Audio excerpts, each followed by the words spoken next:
But right now is Senator Bernie Sanders of Vermont leading the field among young voters, according to the just-released Harvard Institute of Politics Youth Poll. Please welcome Senator Sanders. How you doing? Good to see you. You too. Thank you.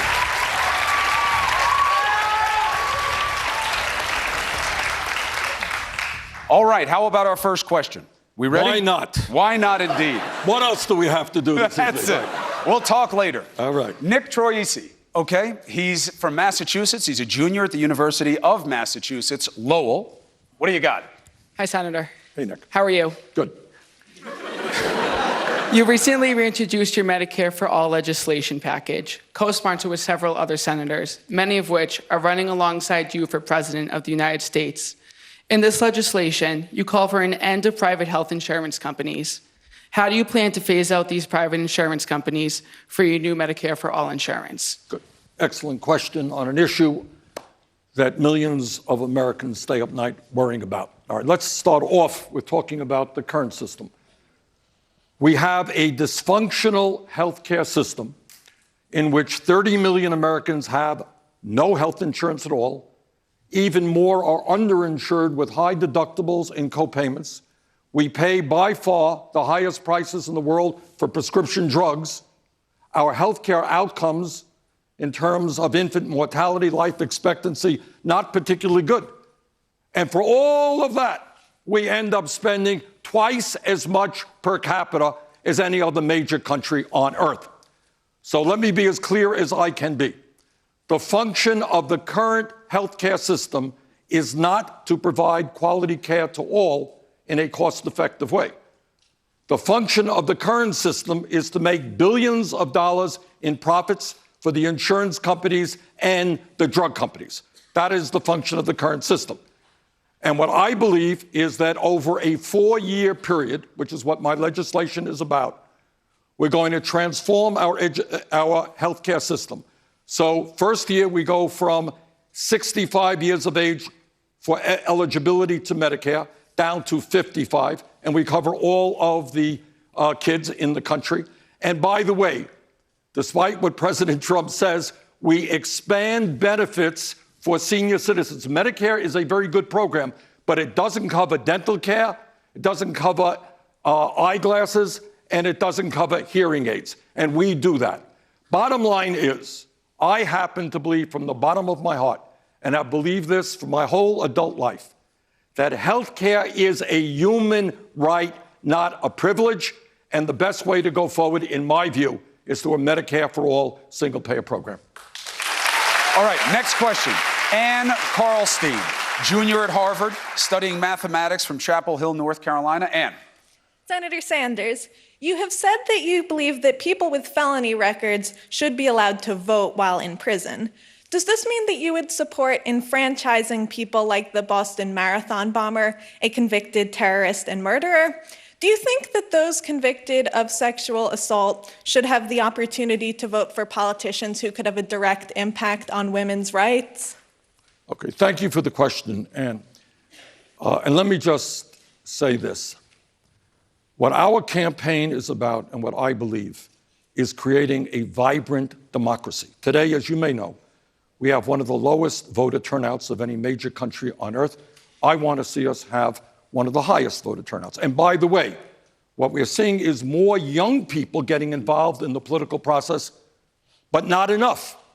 And in my view, if young people voted at the same percentage that older people voted in this country, we would transform this nation. But to get to your point, we live in a moment where cowardly Republican governors are trying to suppress the vote. And in fact, right here, as you may know, in New Hampshire, the legislature and the governor are working hard to make it more difficult for young people to vote. And to me, that is an incredibly undemocratic, un-American process. And I say to those people, by the way, if you don't have the guts to participate in free and fair elections, you should get another job and get out of politics. All right? So we got to... So here is, and to answer your question, as it happens in my own state of Vermont, from the very first days of our state's history. What our Constitution says is that everybody can vote. That is true. So people in jail can vote. Now, here is my view. If somebody commits a serious crime, sexual assault, murder, they're going to be punished. They may be in jail for 10 years, 20 years, 50 years, their whole lives. That's what happens when you commit a serious crime. But I think the right to vote is inherent to our democracy. Yes, even for terrible people. Because once you start chipping away and you say, well, that guy committed a terrible crime, not going to let him vote, or that person did that, not going to let that person vote, you're running down a slippery slope. So I believe that people who commit crimes, they pay the price. When they get out of jail, I believe they certainly should have the right to vote. But I do believe that even if they are in jail, they're paying their price to society, but that should not take away their inherent American right to participate in our democracy. Applause for the answer. My follow-up question goes to this being like you're writing an opposition ad against you by saying you think the Boston Marathon bomber should vote not after he pays his debt to society, but while he's in jail. You sure about that? Well, Chris, I think I have written many 30-second opposition ads throughout my life. This will be just another one. But I do believe, look, this is what I believe. Do you believe in democracy? Do you believe that every single American 18 years of age or older who's an American citizen has the right to vote? Once you start chipping away at that, believe me, that's what our Republican governors all over this country are doing. They come up with all kinds of excuses why people of color, young people, poor people can't vote. And I will do everything I can to resist it. This is a democracy. We've got to expand that democracy. And I believe every single person does have the right to vote. All right. Kenya Hunter. Kenya's a graduate student at Emerson College. She's studying journalism. She's here from Georgia. Kenya, your question. Hi, Senator. How are you? Hey, Kenya. Your views on reparations have sort of surprised me, especially since one of the messages of your campaign is closing the wealth gap. For Black people, the wealth gap stems from the aftermath of slavery, like legal segregation and discrimination. If reparations are not part of your plan to end the wealth gap for Black people, what is? Good question. And let me say this. What I have said is there is legislation, as you know, in the House. Sheila Jackson Lee has introduced it. And I have said that if the House and the Senate pass it, I will sign it. And that will call for a study of the implications of reparations. And I think what Kenya is saying is what we all know to be true. Today in America, in the midst of massive income and wealth disparity, we have another level of disparity between Black and white. African-American families have 1/10 the wealth that white families have, and that is unacceptable. And we have got to deal with it. Now, the way I think we can most effectively deal with that, and this is an idea I didn't come up with, a congressman from South Carolina, Jim Clyburn, he called it the 10-20-30 legislation, which means that you use 10% of federal funds, that is a lot of money, to focus on communities all over this country, often minority communities, Black communities, Latino communities, Native American communities, white communities who have long-term poverty. And we focus on those communities and we make sure that all of the kids get the education that they need, to get the health care they need. We improve the infrastructure. We improve broadband. We create a situation in these distressed communities where we take people out of poverty all across the country. That is the direction that I think we should go. All right, next question. Jordan Cook, sophomore studying politics and history here at St. Anselm College. He's from Maine. Jordan, what's your question? Hello, Senator Sanders. We live in an age of globalization. Whether we like it or not, international trade has become increasingly necessary for a nation to remain prosperous. Trump in recent years has limited our trade influence in nations in Africa and Latin America, which has given the Russians and Chinese a chance to influence such regions. What will your trade policy be in such regions compared to Trump? Good question, Jordan. Look, you're right. We live in a global economy. I think all of us understand the importance of trade. But I happen to believe in fair trade, not unfettered free trade. Because, Jordan, in the context of your question, you have got to appreciate that disastrous trade agreements like NAFTA, CAFTA, permanent normal trade relations with China, and others, all of which I have voted against, resulted in millions of Americans, hardworking people, who have lost their jobs because profitable corporations in this country shut down because they weren't making enough money and they thought they could make more money going abroad, paying people $1 an hour or $2 an hour. So I believe in trade, but it's got to be a trade policy that works for working people and not just the CEOs of large corporations. And your point is also right. We're seeing China move aggressively in Latin America and Africa and Asia. And this is an issue that we have got to deal with as well. But bottom line is trade is a good thing. But there is a reason why millions of Americans have seen a decline in their standard of living. Because they once had decent paying jobs, those jobs were shifted abroad, and that's something that I disagree with strongly. Senator Sanders, you recently released 10 years of your tax returns. I did. Let's talk about that topic. We'll start with Ellen Burstein. She's a freshman at Harvard and grew up in Massachusetts. What's your question for the senator? Senator Sanders, thank you for being here. Your tax returns recently revealed that you are, in fact, a millionaire. How would you respond to concerns that your financial status undermines your authority as someone who has railed against millionaires and billionaires? Okay, well, that's a good question. And here it is. All right, you ready to have me plead guilty? I plead guilty to have written a book which was an international bestseller, okay? And when you write a book that makes it to the top of the New York Times bestseller list, you make money, and I made money. I suspect that in a couple of years, my salary will go back to $173,000, which is what a member of Congress gets. But I think your question should ask, well, now that you wrote a book, you made money, and is that going to mean that you change your policies? Well, you're looking at somebody who not only voted against Trump's disastrous tax plan, 83% of the benefits going to the top 1%, but I have and will continue in this campaign to fight for progressive taxation. In other words, whether it is Bernie Sanders or your family or anybody else in America, when we have so much income and wealth inequality, when the people on top are doing phenomenally well, yeah, if you are doing very, very well in our economy, you should be paying your fair share of taxes. We will raise those taxes for the upper income people. We will do away with the tax loopholes and the tax breaks that large private corporations currently receive. Do you happen to know, anybody here happen to know how much Amazon paid in taxes last year? Zero. All right, owned by the wealthiest guy in America. That is an absurd tax system, a regressive tax system, and if elected president, I will change that tax system. All right, two quick follows. One, you said you expect your salary to go back down to 100. Unless I write another bestseller, I don't know. Or, who makes more than that? What does the President of the United States make? You're right. What does he make? I don't even 400. know. So you saying that you're not going to win? No, I'm not saying that. All right. I just want to be clear. Saying, all that I'm saying is I don't think anyone seriously believes that because I wrote a best-selling book and made money that I've changed my views, and you now hear me saying, gee, maybe we want to give tax breaks to millionaires. I don't think you've heard me say that. One more on this, though.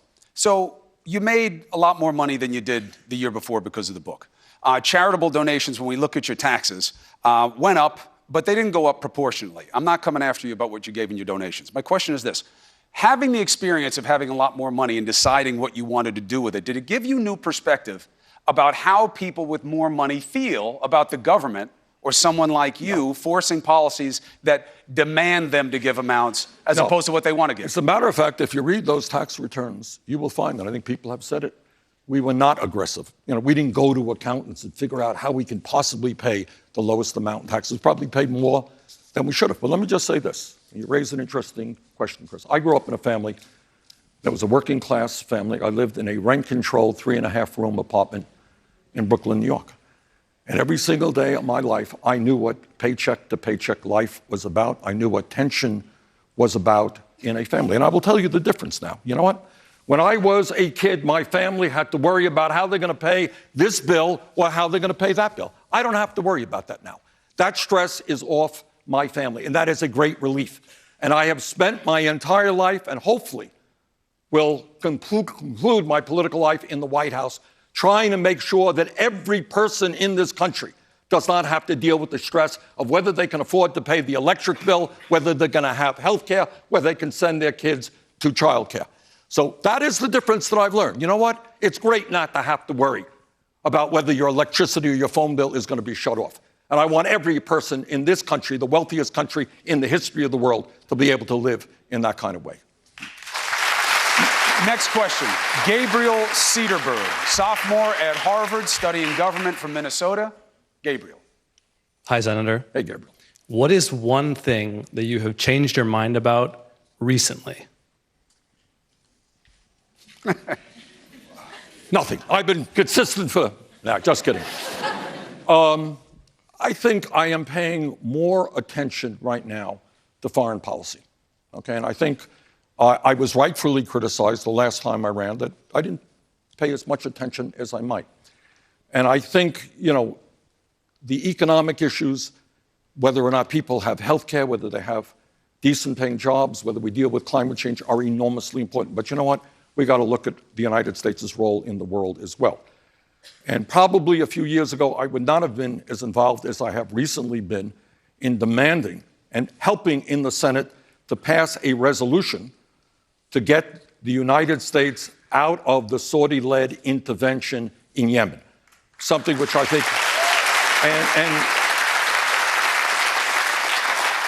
for the first time in 45 years under the War Powers Act, it has been successfully used. We did it in the Senate, we did it in the House. Sadly, tragically, Trump vetoed it. But to answer your question, I think a little bit more about foreign policy issues than I previously did.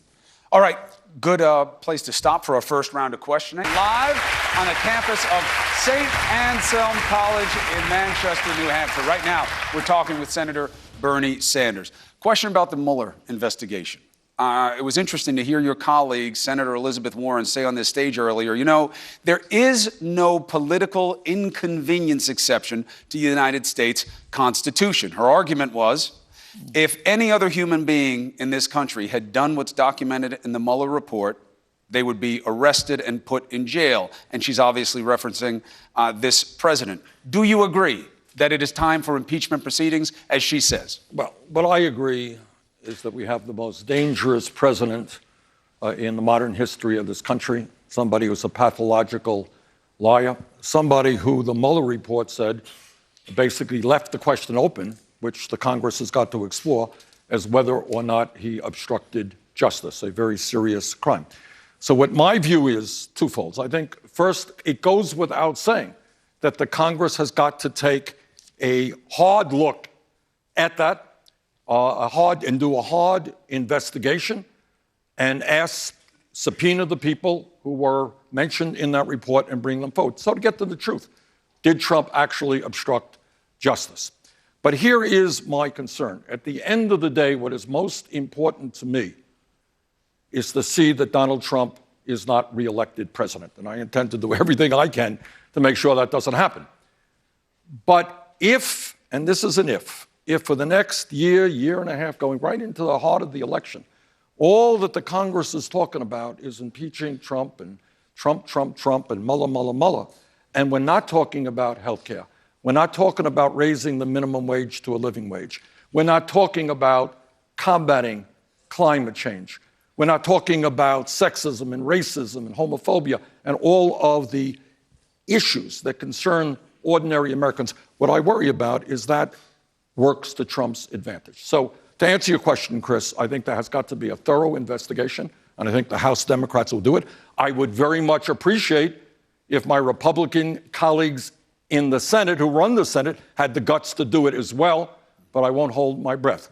So I want to see that investigation. We'll see where it goes, but right now, you know, that's my view. All right, so you don't know where you are on impeachment yet, but what if you reverse your argument and say you just had that answered twice? Mueller said he couldn't come to a conclusion, he can't exonerate, but he can't prosecute, and then you had the AG and the deputy AG look at it and say, no obstruction. You got your answer twice. Why look again? Oh, that's what? No. The issue of obstruction, no. What Mueller said is that was an open question, and that is something that the House of Representatives and the Senate should take a very... And the AG and the deputy AG said no obstruction. Well, but I would rather have an objective investigation done by the House. All right, next question. Samantha Frankel-Popple. Samantha is a sophomore at Harvard studying social studies from California. I have a sneaking suspicion I didn't say your name right. Did I get it right? It's Frankel-Popel, but it's okay. It's not even close to what I said. No, but you got Samantha right? I did. I got that right. A Good. lifetime of it. It's What's your okay. question? Hi, Senator Sanders. So my father's family left Soviet Russia in 1979, fleeing from some of the very same socialist policies that you seem eager to implement in this country. So my question is, how do you rectify your notion of democratic socialism with the failures of socialism in nearly every country that has tried it? And do you think that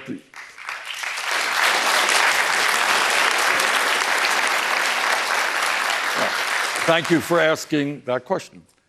Is it your assumption that I supported or believe in authoritarian communism that existed in the Soviet Union? I don't. I never have, and I opposed it. I believe in a vigorous democracy. But you have asked me the question about democratic socialism, fair question, and let me answer it. I happen to believe that in the United States, there is something fundamentally wrong when we have three families owning more wealth than the bottom half of American society, 160 million people. Something wrong when the top 1% owns more wealth than the bottom 92%. Something very wrong when 49% of all new income today is going to the top 1%. And something is equally wrong when we have a corrupt political system made even worse by this disastrous Citizens United Supreme Court decision, which allows billionaires to spend unlimited sums of money to elect candidates who represent the wealthy and the powerful. So answer number one to your question is a radical idea. Maybe not everybody agrees, but I happen to believe we should have a government that represents working families and not just the 1% and powerful corporations. All right, that's point number one.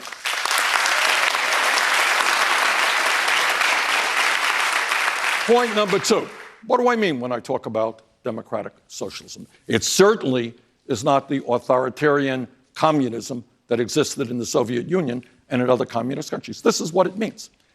It means that we cherish, among other things, our Bill of Rights. And Franklin Delano Roosevelt made this point. Chris, I don't know if you remember, you read about it, 1944, in a State of the Union address that never got a whole lot of attention. This is what he said, basically. It was a very profound speech toward the end of World War II. He said, you know, we got a great Constitution. Bill of Rights protects your freedom of religion, freedom of assembly, freedom of speech, and all that stuff, great. But you know what it doesn't protect? It doesn't protect and guarantee you economic rights. So, Samantha, let me be very honest with you. I believe that in a democratic, civilized society, health care is a human right. Government should make that happen. I believe that every young person in this country, regardless of his or her income, has the right to get all of the education they need. That's why I have fought hard, with some success, to move toward making public colleges and universities tuition free and very substantially reduce student debt. And I believe that there is something wrong in America today when you got millions of families paying 40, 50, 60% of their limited incomes to put a roof over their heads. And that millions of working class families, young parents, cannot find quality and affordable childcare. So I happen to believe that we have to address the issue of grotesque levels of income and wealth inequality, very, very rich getting much richer, middle class struggling, 40 million people living in poverty. And what democratic socialism means to me is we expand Medicare, we provide educational opportunity to all Americans, we rebuild our crumbling infrastructure. In other words, government serves the needs of all people rather than just wealthy campaign contributors. That's what that means to me. You were asked earlier on, as a quick follow on this, what do you feel differently about now? I was reviewing what CNN's K-File had come up, taking a look at your evolution in politics. You used to argue that you should have government control of the means of capitalism, energy companies, factories, when did I say banks. that? In the 70s. Okay, right. No, but hold on. What did you say in the 70s? Hold on. A gaga Google. That's right. All right. What I'm saying is that you've changed. Well, wait a minute. First thought, he hears me criticizing media all the time, and he gets nervous about it, right? One of many things that makes me nervous. All right. I was the mayor of a city for 8 years. Did I nationalize any of the industry in the city of Burlington, Vermont? I don't think so. Congressman for 16 years. Look, I said what I said, and that is I want to live in a nation in which all people in the wealthiest nation in the history of the world can have a decent standard of living. I'm not talking about everybody owning a big fancy house or a Cadillac or anything like that, but I think we can do what other nations in the world are already doing. I mean, the ideas that I'm advocating for you tonight, they're not so radical. Healthcare as a right exists in virtually every other major country on earth. How much, anyone here know how much it costs to go to college in Germany? Anyone know? Yeah, it's free. I once was giving a speech, Chris, and I said that in Finland, college is free, and some guy jumped up and said, I'm from Finland, you're wrong, it's not free. I said, oh? He said, yeah, they pay us to go to college. All right, so these ideas about guaranteeing economic rights to working people rather than seeing in New Hampshire and in Vermont and all over this country, people working 2 or 3 jobs, for $8 or $9 an hour, living under great stress, not having time for their kids, marriages dissolving as a result. Yeah, that's what I believe. I believe in a nation in which we guarantee fundamental economic rights, basic necessities of life to all of our people. All right, you said that you've also been thinking more recently about foreign policy. So let's get a question on that. Shelley Tisrulik, a junior at Harvard studying astrophysics from New Jersey. Oh, God, don't ask me about astrophysics, please. I won't, I promise. Okay. Hi, Senator Sanders. You've been an outspoken critic of Israeli Prime Minister Benjamin Netanyahu, yet Israel is also one of America's most important allies in the world. Given that Prime Minister Netanyahu just won another term in office, how do you plan to maintain the strong U.S.-Israel relationship despite those critiques? Look, what I have said over and over again, and I repeat to you, and I happen to, as a young man, about your age, I spent a number of months in Israel. I worked on a kibbutz for a while. I have family in Israel. I am not anti-Israel. But the fact of the matter is that Netanyahu is a right-wing politician who I think is treating the Palestinian people extremely unfairly.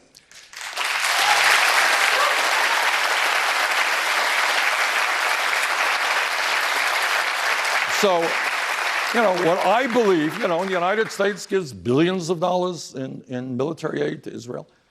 What I believe is not radical. I just believe that the United States should deal with the Middle East on a level playing field basis. In other words, the goal must be to try to bring people together and not just support one country, which is now run by a right-wing, dare I say, racist government. So,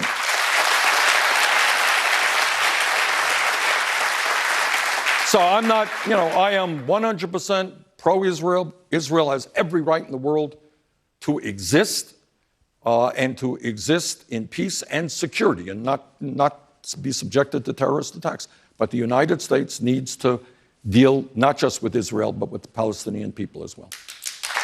Another question. Nicholas St. Germain, who's a junior at St. Anselm College from Massachusetts, and he's an aspiring police officer. Nicholas. Good. Nicholas. Thank you, Chris. Hi, Nicholas. Hi, Senator. With mass shootings becoming more rampant in this country, what is your stance on putting armed guards or a heightened police presence inside of schools? I'm against it, but let me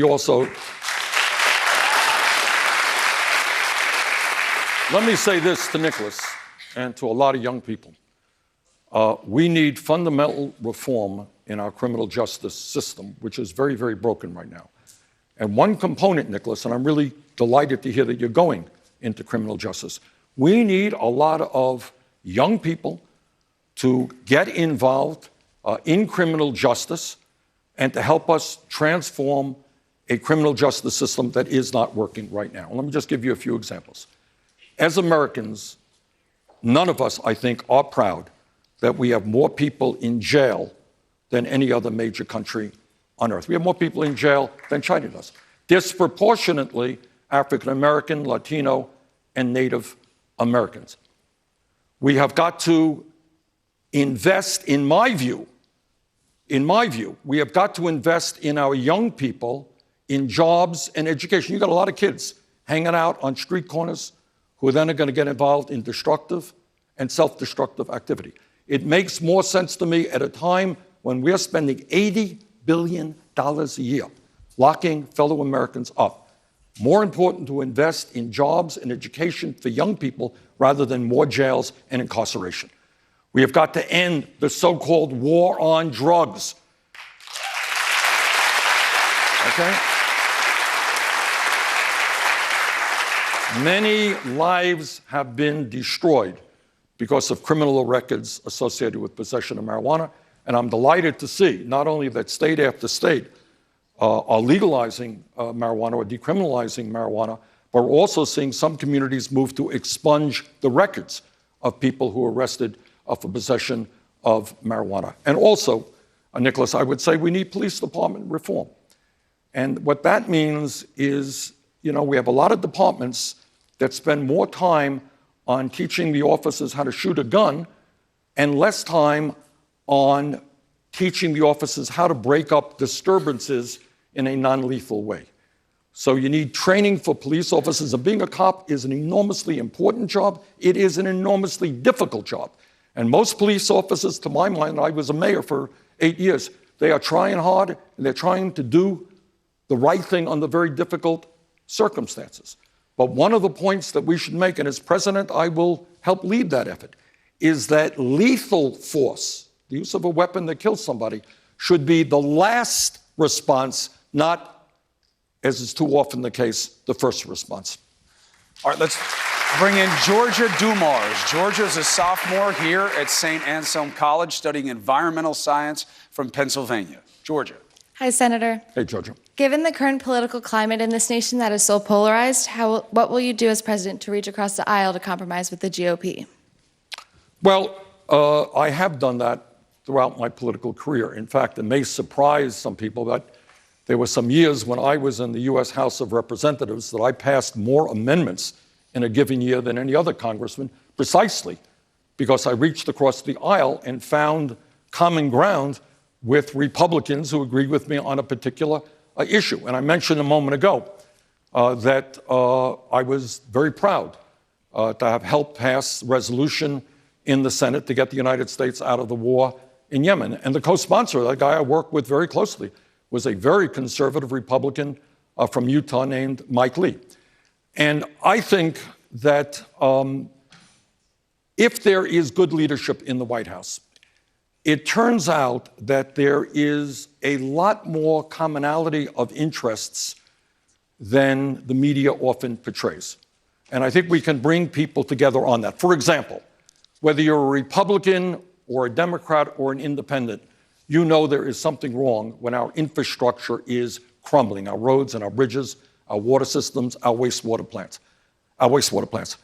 And I believe that I can bring Republicans and Democrats together to say, you know what? If we rebuild our crumbling infrastructure, we make sure that every American family has clean drinking water and people's cars don't get destroyed when they go through a pothole, I think we can have Republican support for a sensible infrastructure program. I'll give you another example. This country, and I think everybody understands it, is being ripped off by the pharmaceutical industry. We pay by far the highest prices in the world for prescription drugs.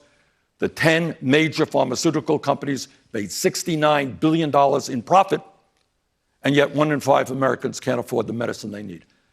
They are incredibly greedy entity.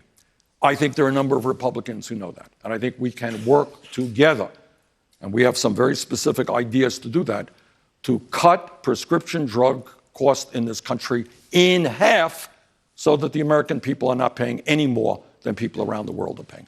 All right, let's hold it right there. Special Democratic presidential town hall event. We're with Senator Bernie Sanders of Vermont. How about taxes? Let's bring in Kyle Machado from Rhode Island. He's a freshman here at St. Anselm College studying classical archaeology.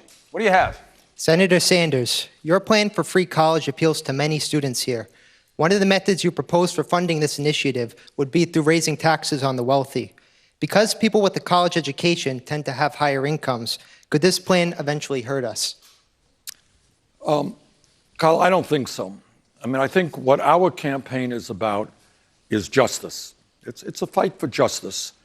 Economic justice, social justice, racial justice, environmental justice. And at the end of the day, you have to ask yourself whether it is acceptable that corporations like Amazon and Netflix and General Motors pay nothing in federal taxes, whether Trump's tax proposal gives massive tax breaks to families like the Koch brothers, one of the wealthiest families in America. So I think what we need is a fair and progressive tax system in order to raise the revenue that we need to help working families in this country and deal with the very serious problem of income and wealth inequality. So I have no apologies to make in saying that we are going to do our best to end the tax havens that exist in the Cayman Islands, Bermuda, and other countries where corporations and wealthy individuals around the world, not just from America, stash trillions of dollars. And then back home in the United States or in other countries, they're cutting back on education, they're cutting back on health care. That does not make a lot of sense to me. So, I do believe that very wealthy people and large profitable corporations should begin to pay their fair share of taxes. And I got to tell you that I think Trump's tax proposal, which gave $1.5 trillion in tax breaks over a 10-year period to the top 1% and large profitable corporations, driving up the deficit, was an absolute outrage. If elected president, I will rescind those tax breaks. Senator Warren, obviously on earlier tonight, arguably goes a little bit further than you because she has a piece in her plan that is about debt forgiveness. If your family makes $100,000 or less, you can forgive up to $50,000 in student loans, sliding scale. Do you support her plan? I haven't seen it. I really haven't studied it. But I think, Elizabeth and I end up agreeing on a whole lot of issues. And what she understands and what I understand is we don't punish people for the crime of getting a higher education. So, bottom line is, look, I have talked to so many young people. I just had some young people from Howard University who are teachers in my office a couple of weeks ago. This fellow now who's working as a teacher, getting, I think, his master's degree, is $182,000 in debt. How do you pay that off on a teacher's salary? I talked to a young woman in Burlington, Vermont, a young doctor, $300,000 in debt. So we have got to do, as I said earlier, two things. And I'm proud. I raised this issue, you remember, 4 years ago, Chris. And everybody 4 years ago goes, oh, Bernie is a little bit crazy, talking about making public colleges and universities tuition-free. Ain't such a crazy idea today. It's an idea that's taking hold all across this country. And the idea talked about 4 years ago. And we could argue about the best way to do it. And I don't think Elizabeth and I have terribly many differences on this. But the bottom line is people should not have to forego getting married, forego having kids, forego having a car for the crime of getting a college education. And we will deal with that in a very, very significant way. And then people say, well, how are you going to pay for that? Well, gets back to the question that the young man asked a moment ago. Yeah. When Wall Street was bailed out by Congress to the tune of at least $1 trillion, don't tell me we don't have enough money in this country to substantially reduce student debt. Another question. Amisha Kumbit. She's a freshman at Harvard studying government and economics. She's from California. What is your question? Hi, Senator Sanders. The Green New Deal has really energized the Democratic Party recently. And while I completely agree that climate change needs to be one of our top priorities, my concern with the Green New Deal has been its lack of specificity and detailed policies in regards to how we will actually become carbon neutral. Good. So what are some specific reforms that you have, and how will you ensure that feasible support is given to workers within carbon-heavy industries that will be most impacted to ease that transition? Excellent question. All the others were excellent, too. I don't mean to suggest that. Look, here's what you got. This is where I come from on this issue. And I got to tell you that, a number of years ago, I introduced the most sweeping legislation to combat climate change in the history of the Senate. Here's where we are. You know this. The scientists who know the issue the best some months ago made it clear that if we do not significantly transform our energy system away from fossil fuel to energy efficiency and sustainable energies, this planet and our country will suffer irreparable damage. So to me, the issue of moving very aggressively on climate change is a moral issue because it speaks to whether or not we are going to leave this country and our planet, and I've got 7 grandchildren, including 3 here in New Hampshire, in a way that is healthy and habitable. And if we do not act aggressively, it will be a disaster, in my view, for the entire planet and the United States. All right, to answer your question, what does that mean? It means that we have got to take on the fossil fuel industry and make it very clear that we are moving away from fossil fuel, and at the same time, not blaming those people who work in the coal industry or the gas industry or the oil industry. All they are trying to do is feed their families, and we support that. So we, in all of the legislation, we have many, many, many billions of dollars to go into those communities to help workers get the training and the education that they need to get jobs that will pay them as much or even more. But at the end of the day, this is what we've got to do, in my view. We have got to move aggressively toward energy efficiency. That means we can create, and one of the points that the Green New Deal makes is we have the potential to create millions of good-paying jobs as we transform our energy system away from fossil fuel. There are buildings all over New England, homes all over New England, that are wasting an enormous amount of energy. We can weatherize those homes. I've been in homes in Vermont where the fuel bill went down by 50% because people got the insulation, the windows, the roofing that they needed. Millions of people can be helped in that respect. We should invest very significantly in solar and in wind. I know the president thinks that wind turbines cause cancer. Only person in the world who happens to believe that, but we can move aggressively toward, and should, wind and solar. We have got to rethink our transportation system and build the kind of state-of-the-art rail system that our country needs, which will help us transport people and cargo in a much more non-polluting way. The bottom line is, this is an issue that we cannot run away from. And, you know, all my disagreements with Trump on virtually every issue, the idea that he continues to talk about climate change as a hoax or not real is so dangerous and so harmful, not only to our country and the world. The United States of America, under a Sanders presidency, will lead the world in transforming our energy system, create millions of jobs, create a less polluting society. And that is something we have no choice. That is exactly what we have to do. All right, let's bring in Nathan Williams, a senior studying neuroscience at Harvard. He's from California. Nathan. Good evening, Senator Sanders. Nathan. If elected, you would be the oldest president in the history of the United States. Yet in 2016, millennials favored you strongly over Hillary Clinton. Why do you think young people have been attracted to your campaigns, and how will you ensure that our voices are represented in your administration? Well, young people are very smart, that's clear. Look, I'll tell you why. And, you know, this is the truth, Nathan. When we began the 2016 campaign, if anybody thought we had some diabolical plan, how are we going to reach out to young people? Not true at all. It just happened because it happened. And I'll tell you why I think it happened. First of all, your generation is the most progressive generation in the history of this country.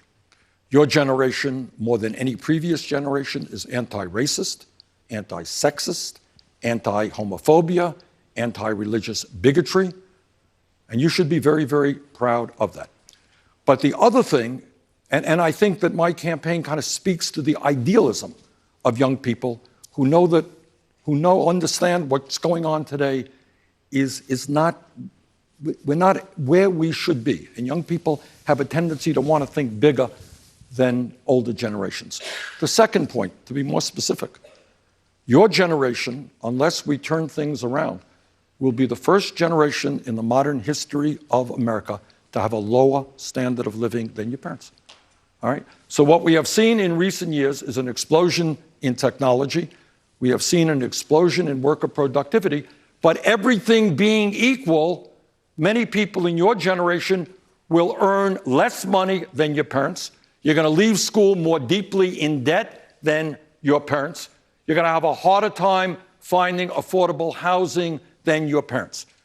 So the issues that, and your generation also, obviously, is very, very concerned about climate change and racial justice and immigration reform and so forth. So I think those are some of the reasons why our message has resonated with young people. Senator Sanders, thank you very much. Thank you, sir. All right.